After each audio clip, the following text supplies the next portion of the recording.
आज हम बीए पाठ द्वितीय समष्टि अर्थशास्त्र में व्यष्टि और समष्टि का अर्थ क्या है और उसका महत्व क्या है इसके बारे में अध्ययन करेंगे।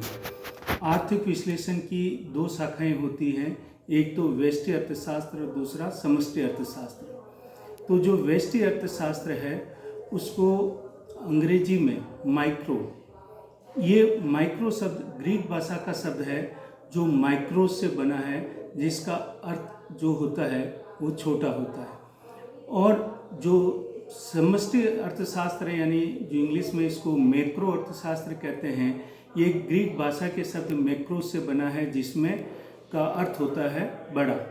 तो जो व्यष्टि अर्थशास्त्र है इसमें एक व्यक्ति, एक परिवार, एक फर्म, एक उद्योग के बारे में अध्ययन किया जाता है, यानी कि ये व्यक्तिक इकाइयों का अध्ययन करती है जिसका अध्ययन करना बहुत ही आसान है।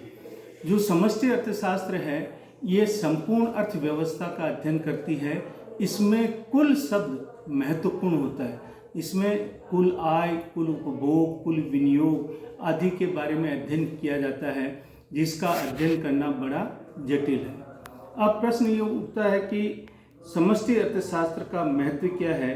तो जो पहला महत्व है आर्थिक कार्य प्रणाली का अध्ययन। जो एक विशाल देश होता है उसमें अनेक प्रकार के कार्य होते हैं जिसका निवारण करना बहुत जटिल होता है, इसके बारे में अध्ययन किया जाता है। तो जो संपूर्ण कार्य प्रणाली है वो बहुत जटिल होती है और जटिलताओं का निवारण कैसे किया जाए ये समष्टि अर्थशास्त्र के अंदर अध्ययन किया जाता है। फिर ये आर्थिक नीति निर्धारण में सहायक होती है। कोई भी देश तब तक आर्थिक नीति नहीं बना सकता जब तक कि उस देश की तात्कालीन आवश्यकताओं का गहन अध्ययन ना कर लिया जाए।